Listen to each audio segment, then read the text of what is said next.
Oui, mais c'est parce que dans le temps, le fait que les fabricants de charpente métallique faisaient leurs propres poutrelles, pour eux autres, faire des poutrelles, c'était compliqué. Ça fait que ça pouvait être 6, 7, 8 semaines de livraison. Puis nous autres, on était arrivés, puis on arrivait, puis le gars disait, je le veux dans 2 semaines, pas de problème, tu vas l'avoir dans 2 semaines. Dans les années 60, tu as eu un boom, puis tout. Là, ce qu'on oublie, là, dans les années 61, c'est 15 ans après la guerre. Là. Ça fait que c'est en Amérique du Nord, là, tout se construit, puis que ça soit des centres d'achat, des polyvalentes, des marchés. Tu sais, là, ça nous est fait de la construction des années 60. Puis le fait que tu commençais, puis tu n'avais pas de part de marché, tu as un nouveau produit. On remplaçait le bois dans le temps. Là. OK, là, les gars faisaient du bois lamelé, là, puis tout pour 25 pieds de portée. Nous autres, on avait des poutrelles de 50 pieds.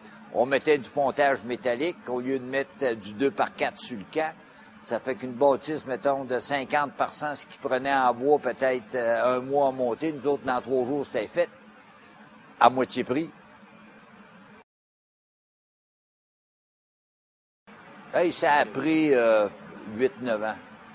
Je dirais qu'à partir des années là, 74, 75, là, une dizaine d'années, là, tu sais, là, qu'on ait les 2 pieds là, bien solides. Là. Ce qui est arrivé, c'est que ceux-là qui faisaient pas les propres poutrelles qui achetaient de nous autres avaient un meilleur service, livraient plus vite, puis tout ça, OK? Ça fait qu'ils n'ont pas eu le choix. Quand un économique nous disait « je vais avoir une job dans 2 semaines », puis que le client avait été voir, mettons, Dominion Bridge, puis il disait « m'a livré dans 1 mois », ben économique avait un job. On faisait poutrelle. OK? Ça fait qu'à un moment donné, des gars d'Omnion Bridge ont dit, hey, faut acheter de canam, là, nous autres. Là. Nos gars à l'interne, ça prend 4, puis 5, puis 6 semaines pour faire ça.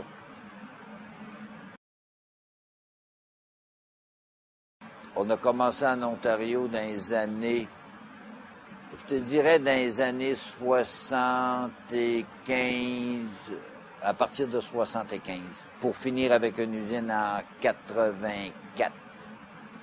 Go back to your country, OK? Mais je m'étais fait dire ça par quelqu'un qui venait des pays de l'Est. Ça fait que, tu sais, là, ça va bien.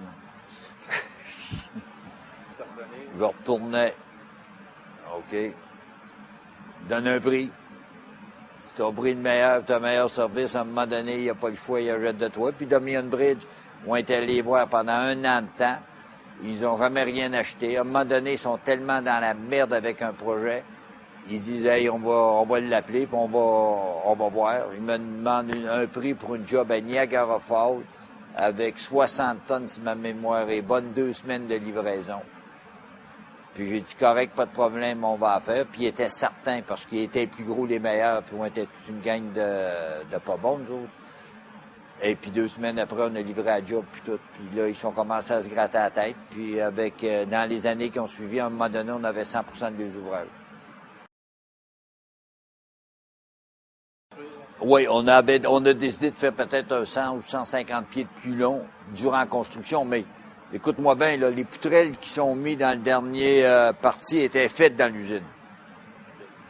OK, là, on faisait on met le premier 300 pieds, là, puis après qu'on a eu 300 pieds, on a commencé à travailler, puis là, on produisait les poutrelles pour la balance de l'usine. Ça roulait beaucoup, là. Il arrivait un gars ici, là, puis il disait, je veux une job, puis on le regardait quand est-ce que t'es prêt à commencer. Il disait, OK, il voulait une paire de gants, un masque, tu commences tout de suite.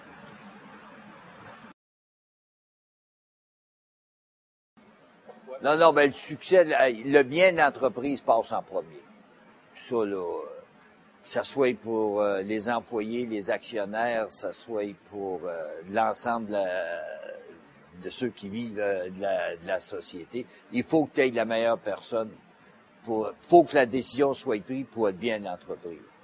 Puis, quand on a une discussion, qu'on a un problème, puis qu'on arrive avec la solution, la question à la fin, c'est-tu bon pour Can-Am? OK? Puis, il faut que ça soit bon pour Can-Am. C'est la seule méthode. Si c'est pas bon pour le Can-Am, c'est pas une question d'individu. C'est l'ensemble de l'entreprise. Hey, il y a une chose qui est certaine, que ce soit Marc ou Charles, ils sont jamais fait dire « Tu vas être tel gars en charge, je veux que tu finisses en charge de Can-Am. » Jamais, jamais, jamais. OK? Dans le choix de de Mac, c'est le conseil d'administration, c'est son implication, puis ses qualités, puis c'est de la marchandise qu'il livre, puis ce qu'il fait, puis je pense qu'il est capable de faire la job, j'ai pas de doute. Et puis je pense que l'ensemble de l'entreprise, puis de l'équipe, puis de tout le monde de l'entreprise, je pense pas qu'il y ait de doute non plus. Et puis dans Manac, c'est la même chose qui est arrivée avec Charles. Charles a commencé à travailler durant ses vacances d'été là-bas. Puis il a commencé dans l'usine. Après ça, quand il a eu fini l'université, il est allé dans les ventes, puis il est allé à Orangeville. Fait qu'il connaît l'entreprise là, inside out. Puis je pense qu'il a le leadership pour mener à bien. Puis en fait, compte, la preuve est là. Non, tant mieux que ça soit... mais je pense qu'on a les meilleures personnes pour le futur de Can-Am puis de Manac. Les filles n'auraient pas été mauvaises non plus. Là.